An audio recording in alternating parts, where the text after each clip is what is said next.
What, they think we got 3 Rod Brindamores or what? I think I started lifting real light weights when I was like 12.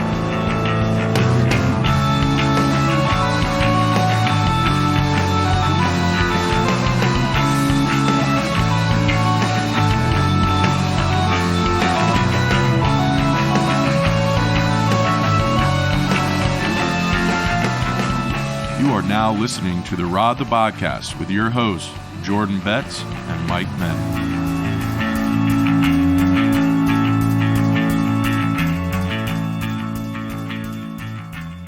All right, and just like that, the 2023-2024 season is upon us. How we feeling, Mike? Excited. It should be, a good year for the Hurricanes, and there's a lot to discuss, so it should be a good episode. Let's hop right in. So just brief overview of what we're looking to cover tonight. I want to talk about the opening night lineup as the Canes prepare to face the Ottawa Senators tomorrow evening at PNC Arena. Talk about their AHL situation, some moves made, some preseason observations.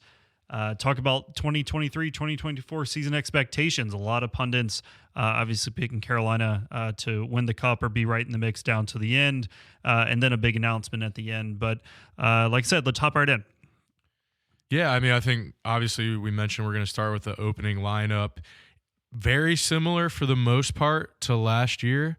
More depth, stronger lineup probably in total, but it's curious to see how some of these lines shake out. So if we want to start with, we're going to go based on what we've seen leading up to opening night, and right now it looks like Bunting, Aho, and Jarvis are going to be that first line. What's your thoughts there, Jordan?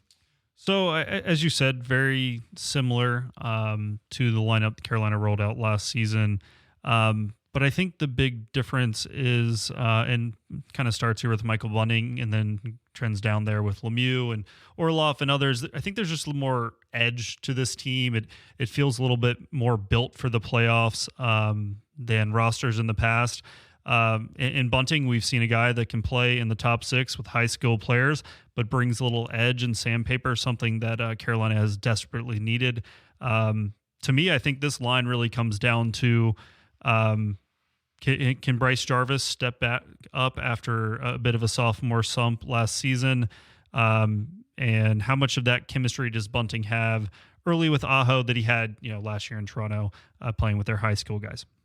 Yeah, I think obviously with a guy like Seth who's going to push the pace, lots of skill, expecting probably a big year from him. He's got similar expectations to what we saw out in Natchez. The question will be, when is his coming out party? It could very much be this year, and he's set up on a line where he has the tools to do it. We know what Aho does. We know the two-way game he plays. The key to that line is Bunting going to be able to finish the chances in the crease and get those goals that we lacked last year. If that's the case, Aho and Jarvis are going to be able to drive the play, and Bunting should have the opportunity to really cash in on a lot of their playmaking ability. To me, if Seth Jarvis. Tell me you're thinking about Bryce. That's baseball. No, that's Bryce Jarvis is a baseball player. He's a pitcher. Went to Duke. Okay, there you plays go. for the D-backs. Also, a lot of Bryce Young, but we'll keep it positive here. Yeah. Seth Jarvis. The thing for me is, if he does not get off on the right foot, and it's kind of a perpetuation of much of what we saw for large swaths of last season, I would love to see Rod go away from him in this role. I thought it kind of brought that group down, even if he does have the pace and ability to play with Aho. I don't know. I just don't stick with that as long. Otherwise, I think you're going to see some decent movement in that top 6. Yeah. We know how Rod is, though, so I have a feeling we're going to be seeing that line for a while. And I do believe that Jarvis is ready. I think, he sees the game fast enough. He obviously has the skill and the skating to go with it. It's really just a matter of his confidence, I think, at this point. And if he starts the season confident and things hit on the right foot, then I expect that line to maybe outperform what some people are thinking. When you look at the addition of Bunting, some people are probably like, it's an unproven guy. The Canes are big on analytics. They've publicly come out and said that they constantly are looking for people that they think when plugged into their system would produce more. You have to think that's exactly what Michael Bunting is to the organization. And if that's the case, and if they hit on that one, it's a really good bit of business for them, and that's a really solid first line. 100%. And I do think he can fulfill that void within the lineup. Need that physicality. And as far as Jarvis, I know it didn't end well for him and the team, but I thought he had kind of rounded the corner in the playoffs a little bit last year. So seeing him build on that heading into year 3, obviously a ton of upside. So love how that first unit can come together, or first line can come together. Moving into the second unit, what are your thoughts here? It's shaping up, at least for opening night, while Svetch is on IR, to be Turbo, KK, and Necas. Obviously, KK and Necas played with each other a ton last year. To me, there's no bigger question mark in the entire lineup than can Teuvo Teravainen return the form. If he does, it raises the ceiling of the entire team. I would totally agree with that, and I think this might be a blessing in disguise with Svetch being out of the lineup, because it gives Turbo the opportunity to play up the lineup, to start the season fast. We know he's generally not a fast starter, but he really needs it. We're talking about a guy that had a pretty bad year for his standard.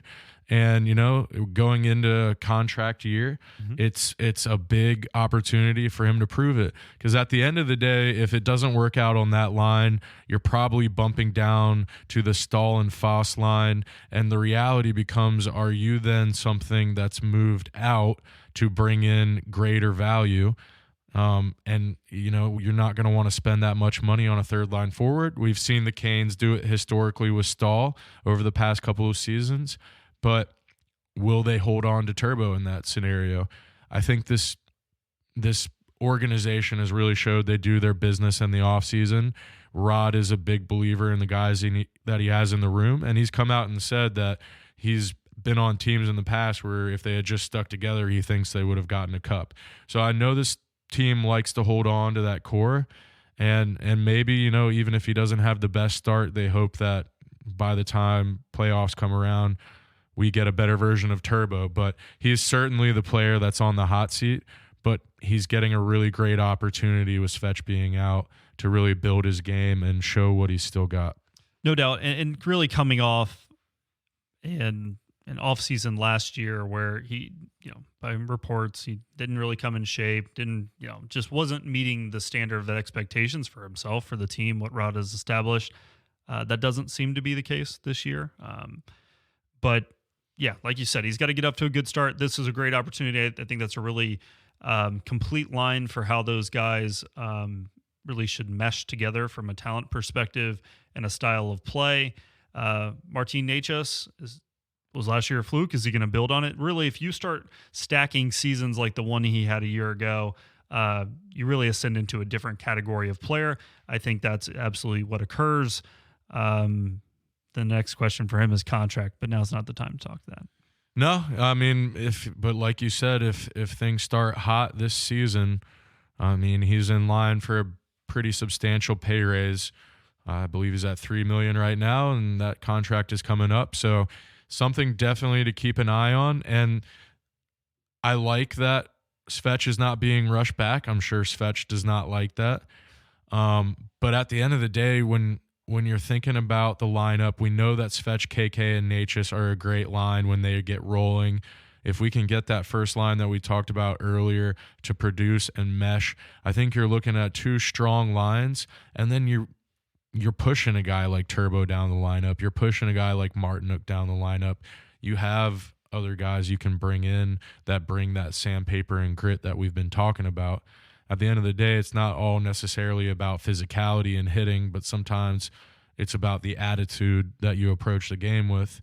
And like you alluded to earlier, the Canes have done a good job of bringing in no-nonsense guys. So it's encouraging to see where the season goes, and I think that top 6 is going to have a lot to prove in the first 2 months of the season. But, it just shows how much depth you do have. I mean, when you have more than 6 forwards that are capable of playing in your top 6, and you're debatably, without your second best forward right now, who can come in and bring another power forward physical element, maybe the element that which this group is missing when you do add him, Svech in, that being Svech, when you do add him back in, this group just seems to have a higher ceiling up front to me than previous iterations.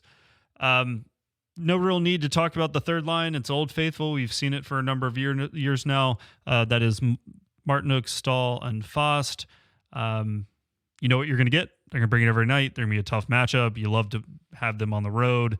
You can kind of stack them at home. It's a great group. I know we have been frustrated with Martinook being overslotted at times. To me, this is the perfect fit. And he has the ability, obviously, drop down and play a grinder role in the fourth line if you do ultimately drop Turbo or someone else to the third line. Yeah, I mean, I totally agree with that. We know that Rod likes to use him as a spark plug up and down the lineup. I think we know Rod's biggest thing is when you're not doing the things you need to do to be successful in the system. He's going to move guys around like that, and he's going to put a Martinook who does the things he wants to do every time in a higher role to try to get the boys going again. I know that we have voiced our displeasure with that in the past, but at the end of the day, like you mentioned, Martinook, Stahl, Fost is a fantastic line. They're all paid what they should be paid now, which is phenomenal. That's the biggest thing. Which is phenomenal, so we're happy there. The next question then is it 11-7 or is it 12-6 going into opening night? We haven't gotten an answer. Rod said it would be one of the two when asked which one it was. Thanks, Rod. So the real question is, do we see that potential Lemieux, Jury, Nason fourth line, or is one of them a healthy scratch for a Chatfield to step in? My guess is you'll see both within the first week. I would think so. That's kind of my general feel. I want to say they'll go 11-7 opening night. I just kind of the sentiment that I'm getting. But I don't think that's permanent. You're going to see a few different experimental lineups going forward. Calculated risks. I mean, Carolina knows what they're doing, and I'm sure they have the data analytics on kind of their process moving forward. One last thing I'll say on the third line, if we get playoff Marty, he can play on the first line. Yeah, playoff Marty was the best version of Marty I've ever seen. Overtime Fost as well. Yeah, absolutely. And then I'll touch on, we've made the assumption that if they go 11-7, Chatfield steps in. If they play the 12-6, I mean, I think the guy that comes out of the lineup is obviously Lemieux if they do the 11-7. I think Lemieux in that 12-6 is a long-term play. I don't think they brought him in for the beginning of the season. I don't think they brought him in for the middle of the season. I think he is strictly a guy who they can throw into the mix when they feel that things aren't going in the right direction. We've seen teams in the playoffs take runs at the Canes to try to play that physical, take out your star hockey, and if that's the route they want to go, we now have one of those guys that you can throw in for a night, and if he gets suspended for 3 games, whatever. I think you hit the nail on the head. This is a playoff play. Yeah. He is. I don't care if he's in the lineup day one, but I would be shocked if you didn't see, assuming health, you didn't see him in a playoff series at a certain point, just to bring a different element and to kind of balance maybe a tilted ice physically against Carolina. Just allows them to play more styles. They can overwhelm you with speed, pace, and structure, or they can now play heavy, which maybe they haven't been able to do in the past. No, I totally agree. I think this is probably I don't know if pestiest is a word, but we're going to say it is for now. This may be the pestiest lineup in the NHL. The addition, I mean, the team already forechecks and plays really hard prior to this season, and then you go and add a Bunting who fits that mold probably more than anybody else does as an agitator. You add a Lemieux who has a few screws loose in his head, and then we'll hop down to the defense here in a little bit, but you also add an Orlov. This is a team that already plays like pests, and you added 3 guys that I think substantially up that figure in addition. Yeah, no doubt. And as you touch on, let's go ahead and hop to the defense. The first pairing, pretty self-explanatory. Jacob Saban, Brent Burns. running it back. They were one of the best pairings in the league last year. Only expect that to continue despite his age. Burnsy continues to play at an extremely high level, setting the Canes record for points by a defenseman in a season last year. I think that's something he can push for again this upcoming year. The second pairing, the pairing we didn't anticipate having, and is back. I mean, Shea and Pesh, as stable and rock solid as it gets. I'm not sure we'll see 18 goals again from Brady Shea, but that is a phenomenal pairing, and obviously they're used a ton. Rod loves those guys together. Right now, it looks like you're going to see Orlov and D'Angelo on the bottom pairing with Chatfield mixing in. What an embarrassment of riches to have a guy like Jalen Chatfield as your either extra or seventh defenseman. I'm sure there are people within the community that want him playing above TDA, but I think the offensive element and ability to kind of band-aid over his misgivings on the back end with an Orlov make him a really good fit for a team that wants to push play from the back end, and really the best mix, 1 through 6 with these guys of offensive and defensive acumen. Really, that's unmatched in the league. I think there's no doubt that this is the best defensive unit in the whole entire NHL. Yeah, I would totally agree with that. When you can, have Slave and Burns light on your third pair, I think that's exactly what Orlov and D'Angelo are. When you look at D'Angelo, he had success in a first pairing role with Slavin. You're now playing him with a guy that's probably pretty similar in ability to Slavin on the third pair. They're going to have much easier deployments, but he's going to have a similar caliber of line mate or partner in this scenario. And I think that bodes really well for the Hurricanes. We all know that D'Angelo can be a defensive sieve, but at the end of the day, protected by Orlov, playing third pair minutes, getting to be on power play 1 with Burns, which is how it looks like it's going to shape out right now, that both of them will be on that first unit. I think that, like you said, this has got to be the best defense in the league. And I mean, during the offseason, we talked about we were willing to experiment with Chatfield as defenseman number 4. And we're talking about him as defenseman number 7 now. And I think that, like you said, that's an embarrassment of riches. And that even gives them the room down the road if you have an injury, if they decide to make a trade for a forward. You now have the depth to go do that, where you can lose a Pesce, you can lose a Shea, and at the same point bring in a guy that knows the system, has been successful in the system, all while upgrading your lineup. I mean, I think they're set up to be very successful. Yeah, as you touched on, there's a hesitancy within the organization to make major trades within the regular season. But this unit enables you to do that. And this might be the year where that timing just lines up. Also, to your point, injuries, you never know when those are going to arise. I'm not sure any team is better positioned top to bottom to plug holes, injuries to their forward group, their defensemen, or their goalies than Carolina. I mean, the organizational depth is honestly incredible. Any final thoughts on the defense before we touch on our 3 goalies? No, we can hop in and talk about what is going on there. So, well, as expected, it's Frederick Anderson, and expected to be the number 1, backed up once again by Antti Ranta, and Pyotr Kochetkov was just sent down to the AHL affiliate of the Tampa Bay Lightning, the Syracuse Crush. So he will be getting much needed reps. We've seen these 3 all play exceptionally well in spurts.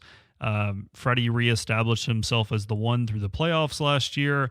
If he's that guy, Carolina has a chance to win every night and to win a cup in the end. The question's always health. The question, really, him and Ranta is about health. Both are high-level players, but have had durability issues. Pyotr Kochetkov's the ultimate insurance policy, a guy that has shown an incredibly high ceiling, albeit with some inconsistencies, which is commonplace amongst young players. But I'm more concerned about his ceiling and what I believe he's going to be. Yeah, absolutely. I mean, the reality is we expect to see Kochetkov in the NHL this year, whether that's due to play, injury, whatever it may be. Having 3 starting caliber goalies is never going to hurt you. Kochetkov is going to get plenty of opportunity to see pucks when he is in Syracuse, which is good for his development. I know that guy wants to be in Raleigh and playing for the Hurricanes. That hunger, if he has the right mentality, will only drive him to be a better goalie, so that when it's time for him to pull on that Kane sweater, he's ready to be what he should be, and that's a starting caliber goaltender. So I think obviously the setup there is great. We talked about it in the offseason. You get all these guys on great contracts. They want to be here. They want to win here. So happy with the lineup. You look at it from the top to the bottom, and it's really exciting. So Last comment on the goalies. I know there's some speculation that they might carry all 3. I think this is better for Piotr's development to be in Syracuse. I know that's not what he probably wants. He wants to be in a Kane sweater, but that time is coming sooner rather than later. And at the end, for him, it's established himself as the one within the next 3 years. Now is not as significant, although he may want it. They're doing the right things by him, whether he recognizes it or not. But I haven't heard anything negative in that regard. no, and I think it's his job to, when he gets called up, to play well enough to keep that role. I mean, you know how it is in professional athletics. When you get called up as the young guy, you have to beat out the old established guy that's proved he can do it. So it'll be his job to win at some point this year. He'll have an opportunity. I think it's almost guaranteed that that'll be the point where, whether that's the backup job or the starter job, I think he'll have a shot. So it's up to him to claim it. And if he does, I think there's nothing wrong with that. No doubt. And I'm the happy. precedent's been set. I mean, he came up last year and they wrote him as the one for about a month there when he was running hot. Kane's play, that's really, if you have to appreciate one thing about Rod Brind'Amour, and there's a lot to appreciate, but it's a true meritocracy. The best players play, the hardest working guys, they play. When he was playing well, he jumped Antti Raanta. There's no doubt. And Freddie came back and they kind of kept him on the side there for a while because Piotr was playing so well. Ultimately, he ceded the crease, but that ceiling is really what's enticing, about his future proposition and the role he will facilitate in the future for the Carolina Hurricanes. Any final lineup thoughts? No, I think that's it. Any prognostications about what happens when Svech comes back? Do you think it is Turbo dropping down? Yeah, I mean, I think there's no doubt that it'll be Svech, KK, Necas. I mean, depending on how Turbo's playing and how Bunting's playing, I mean, one of those two guys is likely going to be the one that bumps down.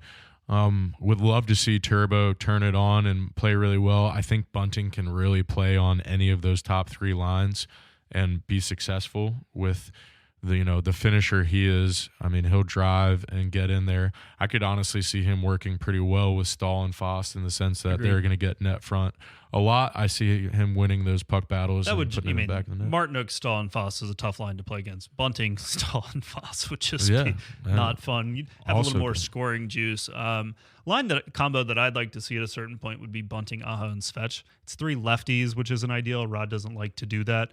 But 2 kind of power elements playing with Aho, guys with some finish, I think would be nice. We've never seen that type of player, those types of players around Sebastian Aho. But for now, I think kind of how it's framed makes the most sense. A guy we didn't touch on too much is Kokoniemi. Hey, I think he's the guy that he showed the last 40-ish games last year. And I fully anticipate him building on that heading into this season. I think it's going to be critical for both him and Turbo to get off on the right foot. Necas was racking up points, but Svech was the real driver of that line early in the season. KK can play with those guys. We've seen it, but he really came into his own the second half of the year. Showed decently well in the playoffs. But, his continued development, other than Turbo, might be the most critical element to this team really taking that final step. Yeah, I mean, I think it would certainly be helpful. And when we offer sheeted him, I said that I believe that he would be a second line center in the NHL. And I still believe that he's going to continue to be that. I agree with you in the sense that I think the second half of the season is more of what we're going to see this season. I think we can expect 50-plus points from a KK. I think we can see that two-way game develop even more. I think, he fits in well with Necas and Svech as kind of the anchor point of that line. We both know that Svech and Necas love playing with each other, but they're both can be a little reckless for offense. So having that two-way center that's going to learn every season to how to play things a little bit better. It's not his goal to go out there, or it's not his role, to go out there and just accumulate a ton of points. His role is to anchor two elite offensive talents and make sure that as a line, they are net positive throughout the season. No doubt. Okay, so we briefly touched on it with Pyotr Kochetkov playing in Syracuse to start the season. Are there any other AHL moves you want to talk about, or really just kind of the framework with Carolina not having an affiliate at the moment? Any thoughts there? Well, I mean, I think Kochetkov is the big one, right? We know that there have been some other guys loaned out to not only AHL franchises, but ECHL franchises as well. I think at the end of the day, it's not ideal right now. The caliber of player that we're lending, luckily, is high enough that, I mean, it would be obvious mismanagement if they weren't getting proper ice time. So I don't think we need to worry about it in the short term. I am curious to see how the AHL affiliation shakes out in the future, though. It sounds like there's definitely some interest from Dundon to get our own AHL team. Yep. It'll really just kind of depend on the numbers of teams. I think that's kind of he's also in on trying point. to bring an MLB team to the state. That is another That's my guy. No, and I think. And that's what you like to see when you've got a guy that's invested like he is in the Hurricanes, in the PNC Arena location.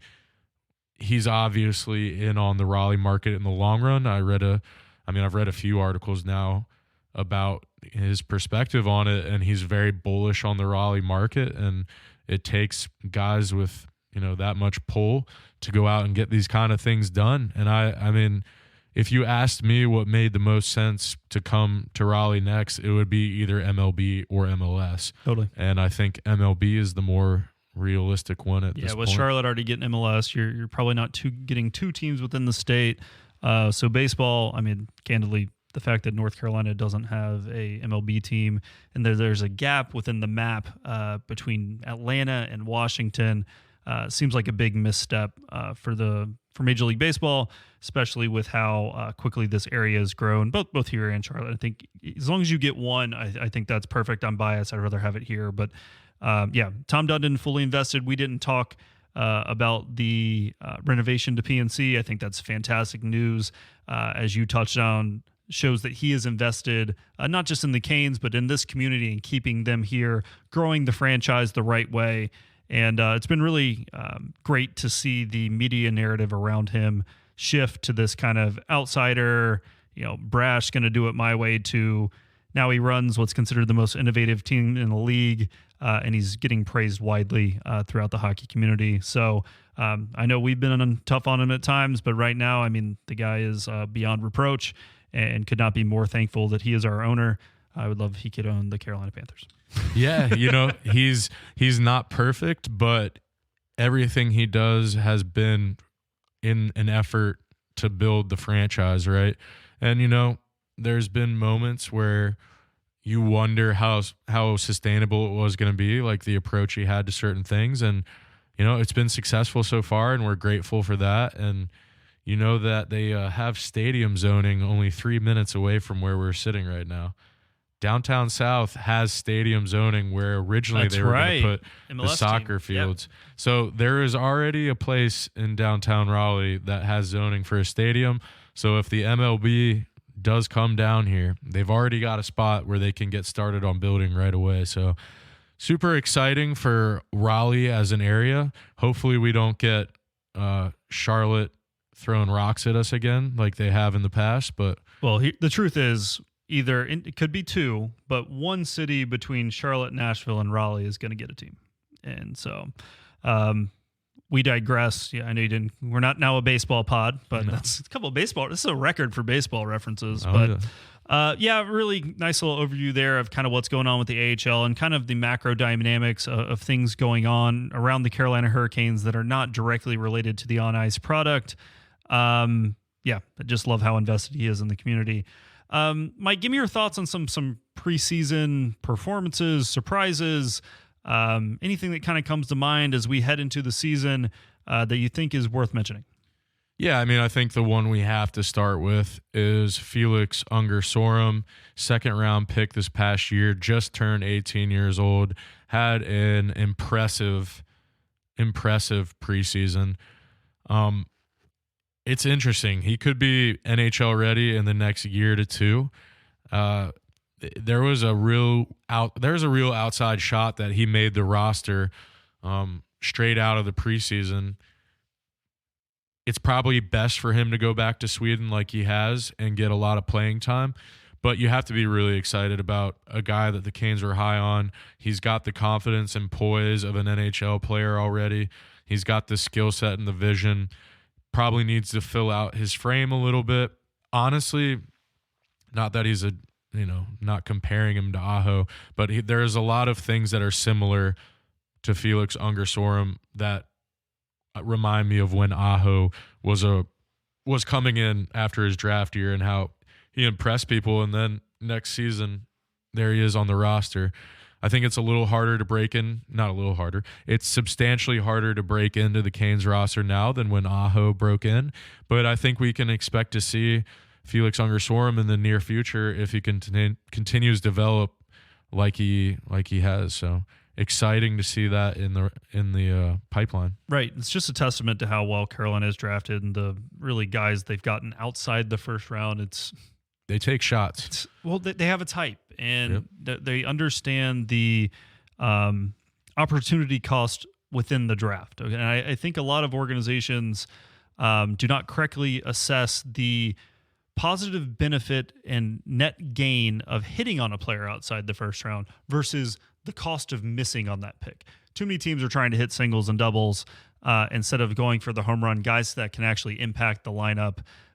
Carolina does it, and they do it every year, and that's why despite never drafting high really since the Jarvis pick, they're consistently have one of the best rated talent pools of any organization. And without the high end guys, they might have the deepest from 5 to 25 of anybody in hockey. And that just, it gives you the organizational dexterity to trade, to have depth, to pull up guys that you're comfortable with, to teach the system. And if certain players don't pan out, that's fine because you're just going to continue to backload. Really impressive what they built here in Raleigh. Another guy, Ponomarev, that had a chance of kind of breaking in the roster, nursing something heading the season, and obviously Nick Suzuki, who's had a difficult time after being drafted in the first round, eye injury, and now upper body head into the season, but he looked much better. Yeah, I think he looked like an NHL player. Watching him, he showed the flashes of the skill and scoring and passing ability that he has. I think Suzuki, Unger-Sorum, and Reese played together quite a bit, if I'm not mistaken, in the preseason. And to be honest with you, they look like they could be an NHL line for a lot of franchises in the NHL. It's going to be hard to break into this lineup, like we mentioned. You have to hope that Suzuki eventually gets a shot, but it's challenging. You're competing with a Ponomarev, a Drury, a Reese. We've got a lot of other young guys that are eventually going to be barking up that tree as well. And as an organization, it's a good thing because, it's creating internal competition where no one guy is the shoo-in for the role, and you're going to have to constantly fight to earn it. And that's the kind of character and player that a coach like Rod Brind'Amour wants, which is why you see the lineup built that they have. And like you mentioned previously, it's why they're going to continue to have these opportunities because they draft a type, they develop a type, and they make you compete. And in the long run, that's really good for your organization. Without question. And apologies, I said Nick Suzuki. Obviously, I meant Ryan Suzuki. Nick is playing in Montreal, of course. I think especially when you're talking about the forwards, they draft a certain style of player that really only fits in a top 9 for the most part. And so it's kind of hard to jump in when you have a well-established top 9. They have had players come in and get kind of spot opportunities and produce. Morgan Geekie comes to mind. Guy drafted late, came in, really produced on the fourth line, and obviously lost in the expansion draft to Seattle. But guys like that just kind of come through the system. Mackenzie McEachern that made an appearance in playoffs and had some big games versus the Islanders. It's just the term you could always use is an embarrassment of riches, and that's what they have here in Carolina. Any kind of final thoughts there, Mike, before we talk about expectations, maybe make some picks? No, I mean, I think in terms of the preseason, that's kind of the main thing. We know that we have a lot in the pipeline that'll come down in the future. That's something we can talk about as things progress throughout the season. We know that we're not getting Nikishin until Orlov's gone.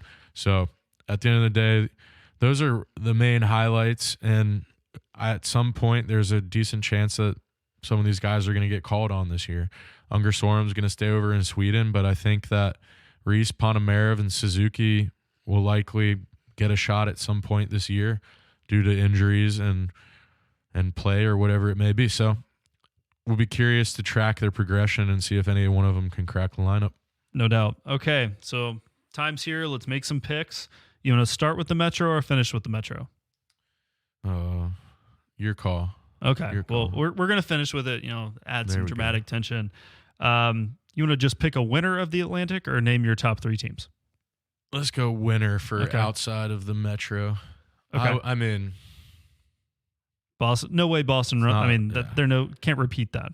I would think Toronto. I don't. Toronto. Gee, dang. That was me, my pick. Yeah, Is that I think- trendy? I don't know. I think it's. I would think that's pretty straightforward in my Okay. opinion. I don't know unless you think of Florida. No, I'm really kind of the injuries they're nursing entering the year. I'm a little nervous about them. Boston obviously was going to regress regardless, but losing Bergeron and others, I just don't think that's sustainable. I It's do think Toronto's to I think it's lose. Toronto's time. Yeah. This is the team that needs to do it. They can build on finally winning a playoff series. I think Tampa's unfortunately, wink, wink, past their window a little bit. Buffalo and Ottawa are coming. I don't think they're there yet. Still a lot to do to clean up how many goals Buffalo gives up. It's just hard to play that pond hockey style at a high level for 82 games. Sure. Not really sure what to think of Detroit, and obviously Montreal is really far off. So to me, Toronto, Tampa, I'll say Buffalo gets in, and then probably I'll save the wild cards. There you go. Okay, stick in the East. We'll go to the Metro. Canes win the Metro? Yeah, I think so too. I think they have to. I would be surprised if they didn't. I think you might see a little regression out of New Jersey this year. I know people really like them. Feels a little bit like the Rangers were a year ahead of where they were supposed to be and then regressed last year. The Devils feel a year ahead of where we expected them to be, and I anticipate them regressing.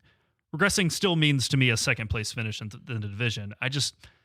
There was a clear delineation between them and Carolina last year in the playoffs. Sure, I think the difference is that New Jersey is a younger team compared to where the Rangers were when they regressed. I mean, yeah. So my thing with New Jersey is, I definitely think there's regression in their playoff play. I don't know, they're kind of built to be good during the regular season. We've seen that before. Yeah, so I wouldn't be surprised. I think you can definitely pencil them in at second place. I'm not sure. I'm curious to see how their playoff play is. And really, will Akira Schmid take the next step and be, or even Vitek Vanacek, honestly, what's going to be their goalie play there, I think is a big piece of the puzzle.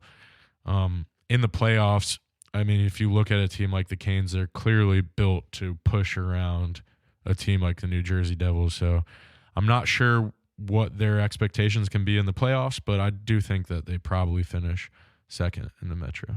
Who finishes third? That's tough. So I mean, let's talk through it. I'm on the fence a little bit. I kind of want to go with the older bunch in Pittsburgh, just one more run. I don't think Washington, Philly, or Columbus are even in the discussion. The Islanders always seem to hang around even after the bad start last year. They're just always in the mix. They're a tough team to play against. And maybe I'm underselling the Rangers a little bit. Yeah, so for me, I think Washington is going to be sneaky better than they were last year. I think that they're in the same pool as Pittsburgh in that regard. I think Columbus and Philly are obviously bottom of the barrel. I think New York is a solid team, being the Rangers. I just can't get – it's hard for me to get behind the Islanders because at the end of the day, I don't see that they ever get better.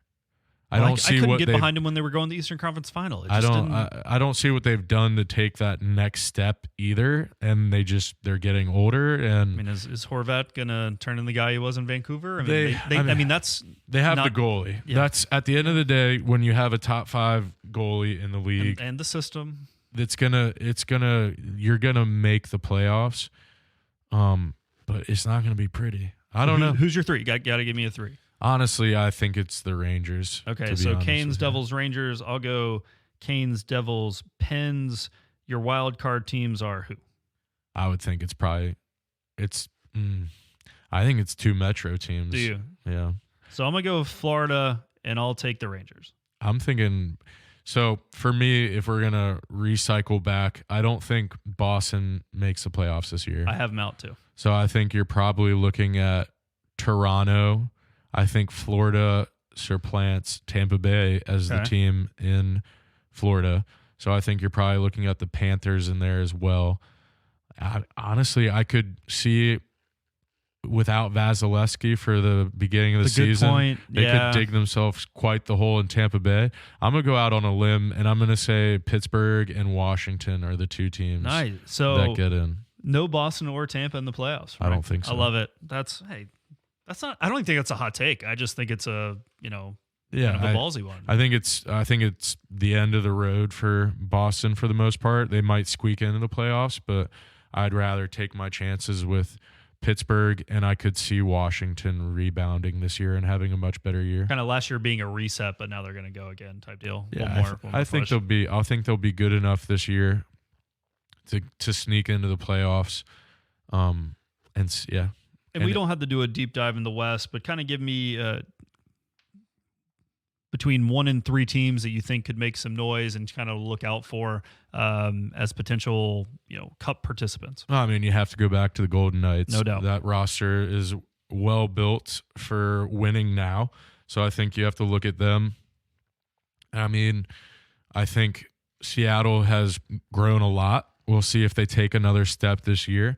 I think that's a team to keep an eye on. I think they'll start much stronger this year.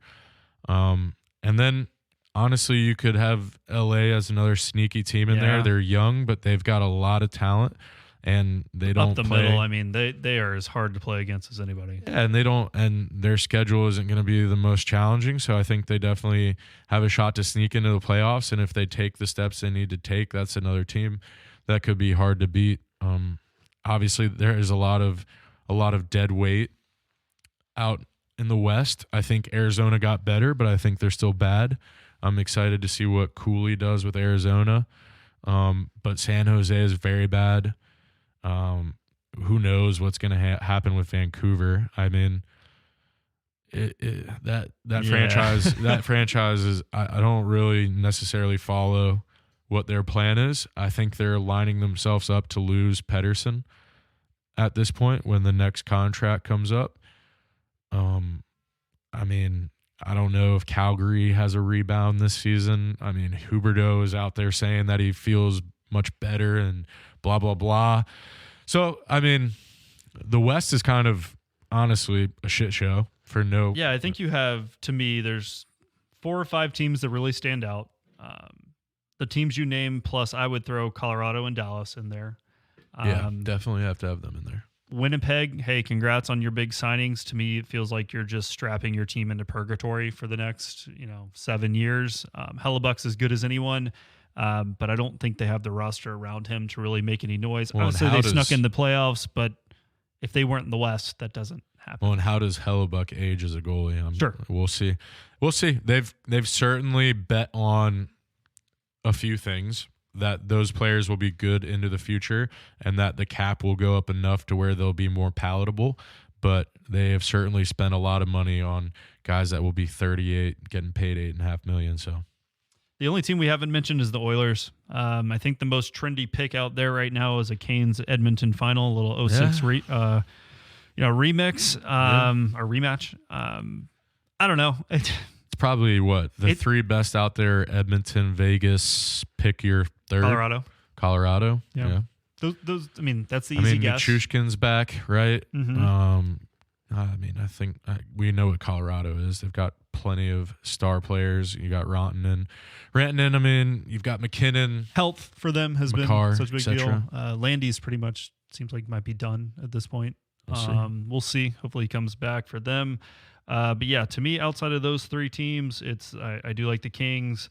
I don't know how I feel about Seattle this year. I don't think Calgary bounces back to that degree. So one of those three teams would be my pick. Care to put your neck out there and make a cup pick? I mean, it's really when you look at it, it's hard not to imagine Edmonton there, and it's really gonna be dependent on do McDavid and Draisaitl carry them all the way there, and if you're betting on players, they're two players that you definitely bet on. So I think you have to like Edmonton's odds of getting there. I mean, it's very like what we're talking about right now is very trendy. Yeah. But I mean, it's trendy for a reason. Like they have the pieces. They have the two best players on earth. I mean, so you have to think at some point McDavid is going to win a cup. I mean, this team has got two, like you said, superstar players. I mean, two world-class best player ever category, and then an all-timer. So I think I lean towards Edmonton right now in that regard. Versus Carolina? I think it feels weird as a Carolina fan because I always have this little seed of doubt. But if they get there, I mean, this team can do it. They've always played really well versus Edmonton. They're deep. I mean, they're really deep. You've got Slavin who knows how to play against McDavid, right? You have a deep defense. One of those three goalies is going to be hot. You kind of hope it's Anderson because he's got the highest ceiling for ability to save a game. They could really do it. I mean, I never do it. I am the constant, conservative prognosticator. I'm always like, Carolina Eastern Conference Final. And to me, every year that they do that, you're in the mix. You can call it no worse than a great season. But I'm going to go out on a limb. I do feel like Carolina will make the Stanley Cup Final. I think if they play Edmonton, it's a great stylistic matchup for them. That's who they would probably want to come out of the West. And in that scenario, I would have them winning probably in 6 would be my guess. Obviously so far out. I would probably feel differently if they caught Colorado or Vegas, two teams that they traditionally struggle against. Vegas especially is just so heavy for Carolina. But for now, I'll say Edmonton gets by. The high-end talent meets Carolina in the finals, and same result as 06. Rod gets his first cup as a coach and beats the same team in the finals twice. It would be quite the story. We can all hope, This is like, when you look at the roster, this is a really good opportunity to win, and then there's kind of some question marks after this season, depending on what they do with extending players. This might be a team that takes one run at it, and then they do a quick little reset for a year, and then they're back into contention. And honestly, a quick little reset where you let some of these younger guys who are probably ready to come in and take those roles might not be the worst thing. No, not at all. But to your point, this is the year that they kind of... This Not year that they're all in, but for the Canes, they're more all in. And we'll have to see. I mean, we mentioned they have the pieces throughout the organization, whether it's young players, whether it's current roster players, draft capital. I mean, we have Philly's second-round pick next year, which is essentially a late first, right? So they're in position. They have the capital to make moves if they decide this is the year. And, when you're really hunting for a cup, sometimes you got to make those bottom of the lineup moves for that last push to get over the top. Well, I promise I wasn't pandering by picking the Canes, but we do have a big announcement. Mike's kind of going through the decision-making process, but this will be my last podcast as a full-time partner host, co-host.